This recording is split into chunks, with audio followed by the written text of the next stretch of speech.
begitu Allah menciptakan sempurna di dunia ini. Jadi hal yang saya lihat itu sebuah pembelajaran hidup. Gitu. Apa yang saya lihat, apa yang saya bincangkan, apa yang saya dengar itu, ya mungkin tidak semua orang bisa seperti ini. Gitu.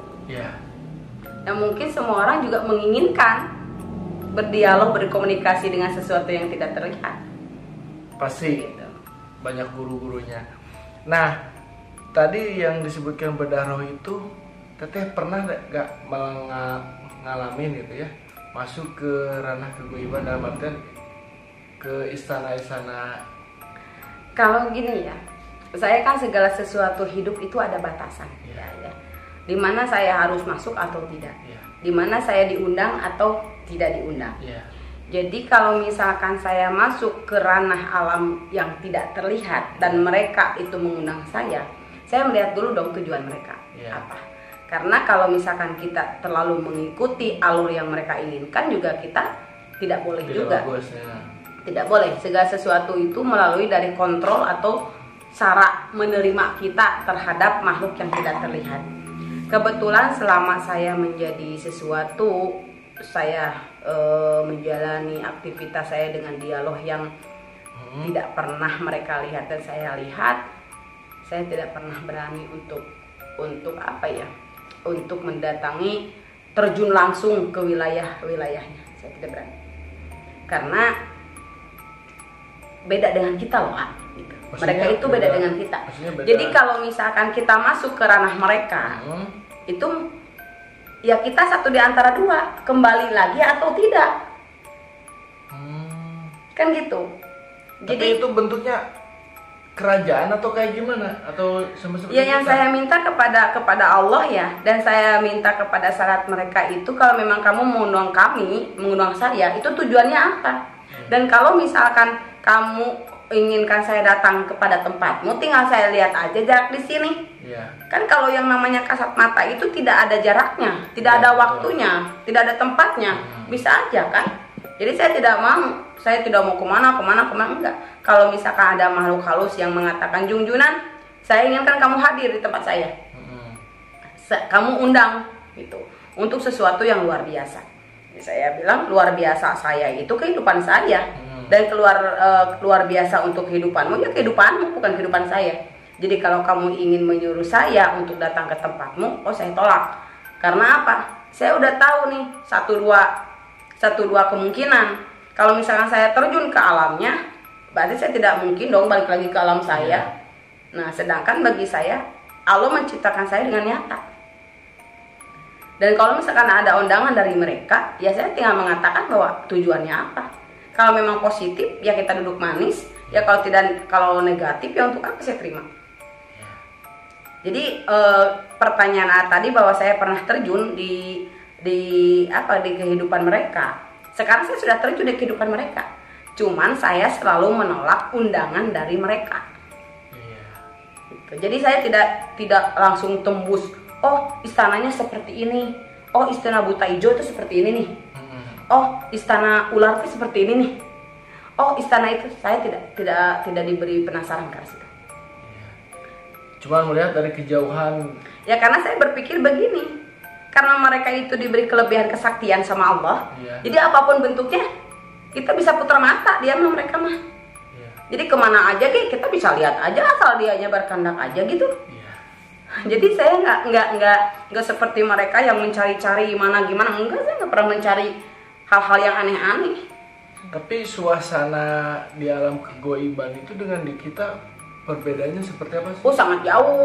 Sangat jauh banget. Jadi kalau kita kan ada matahari, ada bulan, ada siang, ada malam gitu kan. Tetangga. Nah, ada yang namanya ruang lingkup tetangga, ada rumah-rumah, ada pohon-pohon, itu sempurna lah. Nah, kalau di alam sana, itu saya nggak lihat apapun. Yang saya lihat itu hanya yang namanya hamparan hijau. Dengan di tengah-tengahnya itu ada yang namanya pohon pada besar, dan di bawahnya itu ada batu. Pohon besar, di bawahnya ada batu. Nah, tapi posisinya di tengah-tengah pematang gitu loh. Ladang gitu ya. Sepanah.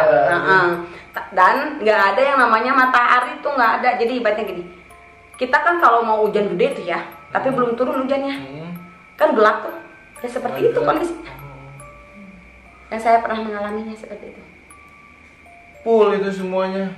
Ya saya lihat jalan beraspalkan hitam. Terus saya lihat juga hamparan pematang sawah yang semuanya serba hijau, dan di tengah-tengahnya saya melihat satu pohon yang besar, tinggi, dan di bawah pohon tersebut ada batu.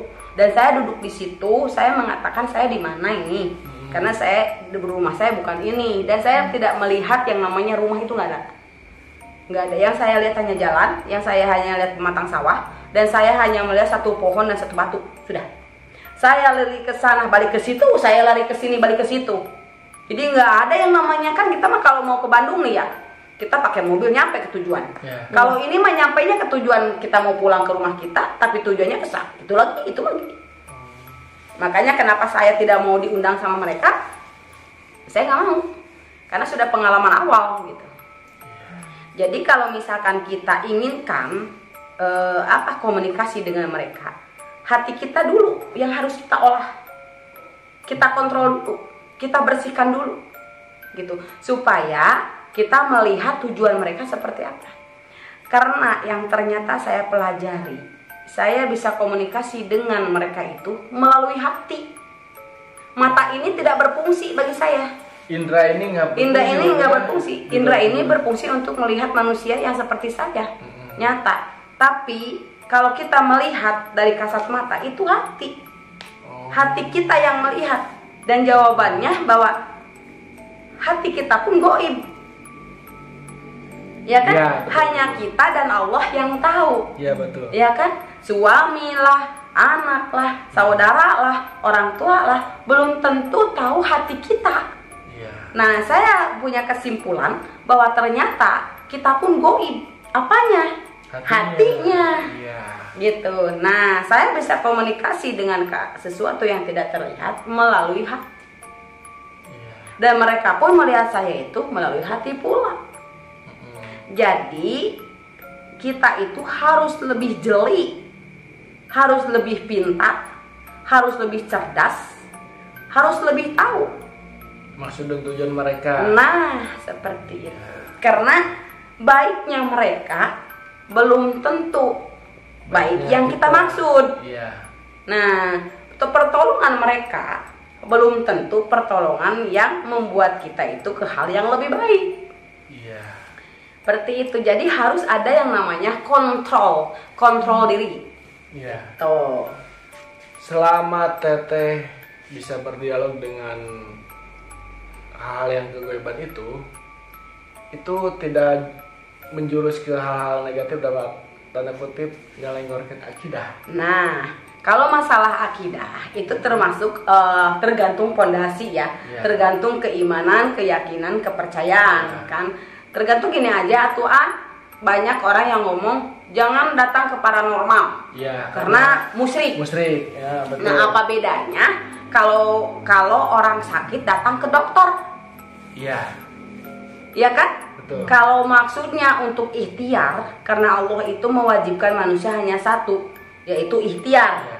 Selain ibadah-ibadah yang lain, selain sholat, ya, atau hal-hal yang lain, itu pasti diwajibkan kita ikhtiar. Ikhtiar kita dari setiap ujian atau penyakit yang diberikan Allah kepada kita, dan kita berikhtiar untuk kesembuhan. Ya. Nah, yang menyembuhkan siapa? Allah. Ya tetap Allah. Cuman perantaranya entah itu paranormal, entah itu dokter. Yeah. Nah, kalau misalkan tujuannya untuk dokter A menyembuhkan saya, itu juga udah musyrik. Iya, betul. Atau misalkan saya datang ke paranormal anu nih, alhamdulillah berkat paranormal anu itu saya sembuh, itu juga musyrik. Iya, betul. Tapi kalau kata-katanya saya akan mencoba mengobati diri saya, hidup saya atau penyakit saya ke dokter anu, mudah-mudahan Allah menyembuhkan. Iya. Jadi itu tergantung penilaian orang tersebut. Iya, betul. Jadi tidak ada yang namanya sifatnya musyrik selama kita masih memegang teguh keyakinan bahwa Allah itu segalanya. Iya. Ya kan kalau layak masyarakat umum kalau bersekutu dengan siluman atau hal-hal goibel itu termasuk ke dalam ranah musyrik. Nah, beda. Sekutu dengan yang namanya kita komunikasi itu beda. Kalau sekutu diibaratkan begini ya. A itu kan apa ya? Pengen kan sesuatu nih. Mujalah dan pengen kan sesuatu nih. Pengen sesuatu, misalkan saya nggak enak nih dihina orang. Saya nggak enak nih miskin terus. Saya ini nih. A itu tidak sadar bahwa Allah itu sudah menciptakan kita dengan takdir, dengan nasib, dengan jodoh, dengan rezeki. Betul. Ya kan, dengan celaka. Itu semua sudah ditentukan sama Allah. Tidak mungkin ada yang bisa melanggar karena takdir. Tapi karena A itu didorong oleh hal-hal yang menyakitkan, yang akhirnya A itu datanglah ke tempat sesuatu nih. Ya, dukun lah gitu. Jangan dulu katakan dukun. Dukun itu tergantung kitanya. Dukun itu tidak mencari orang loh. Iya, gitu. Kita yang mencari. Kita yang mencari perantaranya, kuncen lah, bukan dukun kuncen. Ditempatkan ke suatu tempat, misalkan pengennya ke sini. Apa tujuannya? Pengen kaya. Nah, itu sekutu. Kamu memohon ke sesuatu yang tidak pantas kamu mohonkan. Gitu. Tapi kalau misalkan yang namanya makhluk Allah yang kasat mata dengan makhluk Allah yang nyata bisa berdiskusi, itu keistimewaan. Tidak ada kemusyrikan ya. Tidak ada kemusyrikan. Yang namanya Allah menyuruh kita silaturahmi. Silaturahmi itu kan tidak hanya dengan manusia. Kalau memang toh kebetulan Allah mengizinkan saya berkomunikasi dengan bersilaturahmi dengan makhluk yang tidak terlihat, kenapa tidak? Ya, termasuk dulu juga sejarahnya Nabi Sulaiman pun seperti itu. Nah, seperti itu. Jadi kalau misalkan ada yang mengatakan tanda kutip bahwa itu kemusyrikan, tergantung orang yang menilai sih. Gitu. Jadi kita tidak bisa menyalahkan mereka karena ajaran mereka atau mungkin akidah mereka atau mungkin keyakinan mereka itu kan kadang-kadang tidak sama walaupun satu alur. Betul. Gitu. Tergantung hati mereka. Tergantung penilaian mereka menganggap bahwa yang tidak terlihat itu musyrik atau tidak, itu tergantung dari penilaian mereka. Nah, tergantung hatinya juga. Jadi kalau misalkan kita terlalu mendengarkan orang-orang, itu terlalu kita tidak berkembang. Karena kita tidak hidup ini tidak harus mengikuti apa yang mereka katakan. Kita harus mengikuti akidah yang kita yakini, keimanan yang kita miliki, dan kepercayaan kita kepada Allah yang menciptakan kita. Jadi kalau misalkan bagus menurut kita, belum tentu untuk mereka. Tapi bagus mereka kita ikutin, kita pelajari bagusnya di mana, jeleknya di mana. Karena manusia itu atau siapapun atau apapun yang diciptakan sama Allah itu tidak yang sempurna kok. Tidak ada yang sempurna.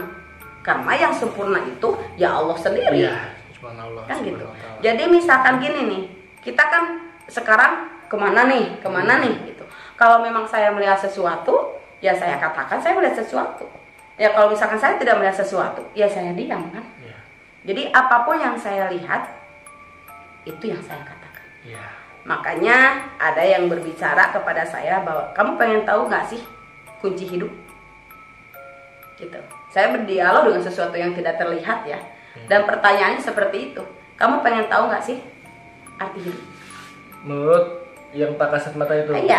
Dan saya bicara, ya mau dong. Apa arti hidup? Gitu. Hatimu. Kamu ingin bahagia nggak sih? Banget. Gitu. Terus apa yang harus saya jalani dalam kebahagiaan?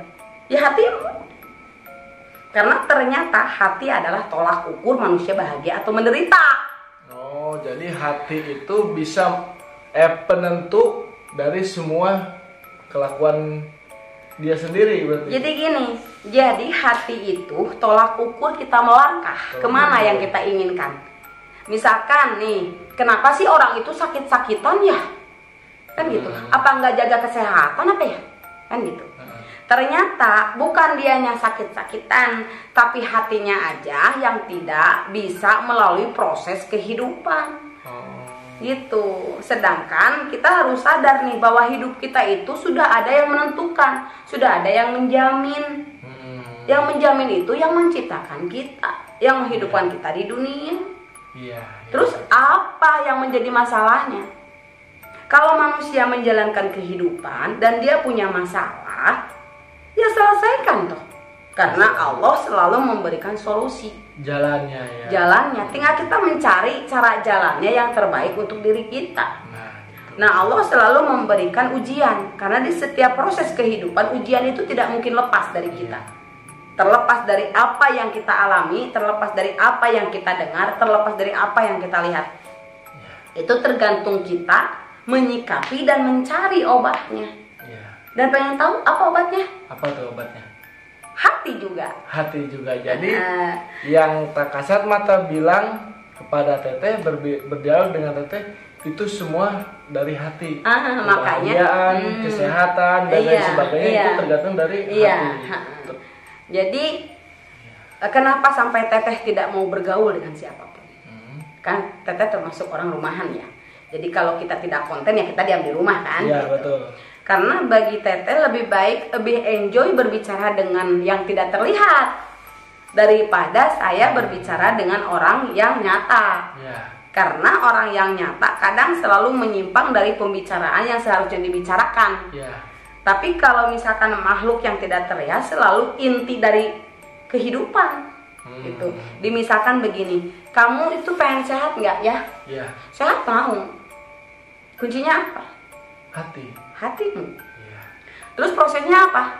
Pasrahkan dirimu, berjuang dalam kehidupan, berikhtiar karena kewajiban, dan satu, pasrahkan semuanya karena Allah. Gitu. Jadi kenapa begitu banyak pertanyaan? Kenapa sih Erni itu tidak pernah menderita? Seperti tidak punya masalah. Seperti tidak pernah mengeluh, gitu loh. Apapun yang kejadian di kehidupanmu yang sebegitu istimewanya banget gitu, belum tentu orang lain bisa mengalaminya seperti saya. Yang saya bilang bahwa ini alur hidup saya, ini takdir yang harus saya jalankan, ini proses hidup nasib saya. Terlepas dari saya menikah dengan si A, menikah dengan si B, gagal lagi. Yang penting di saat saya bersama dengan orang-orang, saya mengistimewakan orang tersebut dan keistimewaan yang luar biasa. Karena saya yakin pertemuan itu pasti ada perpisahan. Entah namanya perpisahan kematian atau mungkin perpisahan karena perceraian. Tapi saya akan selalu mengistimewakan pasangan saya. Diibaratkan seperti itu. Itu kan proses ya.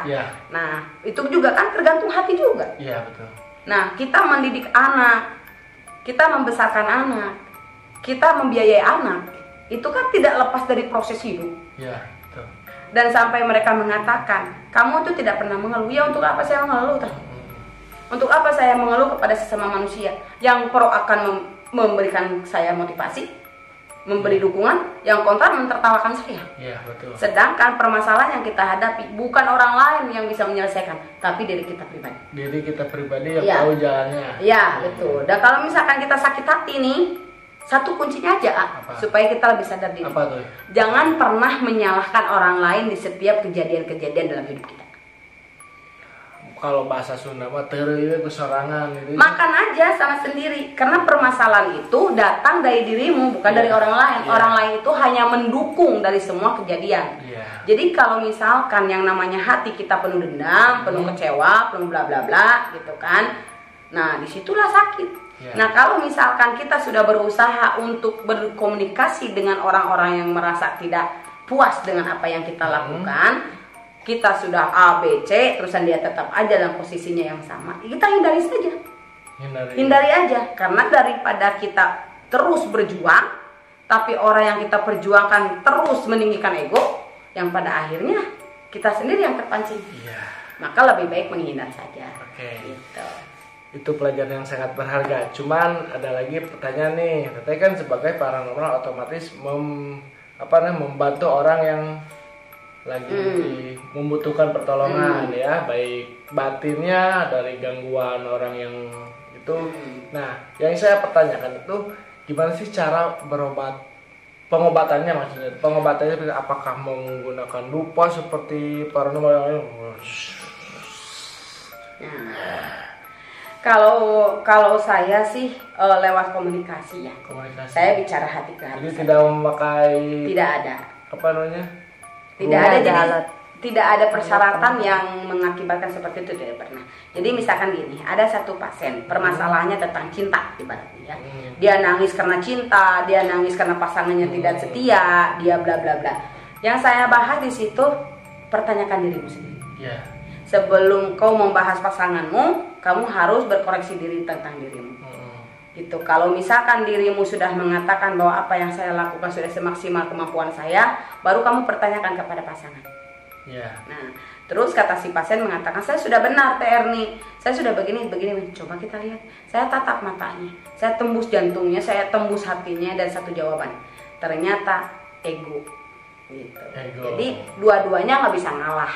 Yeah. Dan akhirnya saya katakan bahwa satu hal yang harus kamu ingat, bahwa apapun bentuk permasalahan hanya kamu sendiri yang bisa ya cari solusinya, apalagi dengan pasangan. Kalau masalah takdir itu sudah penentu dari Allah. Cuma kalau masalah ikhtiar yang nentuin kamu. Gitu. Terus masalah penyakit nih. Aneh dulu pernah ya ada penyakit yang namanya di perutnya besar, di belakangnya besar. Gitu. Jadi kayak balon yang pakai air. Yang diisi air.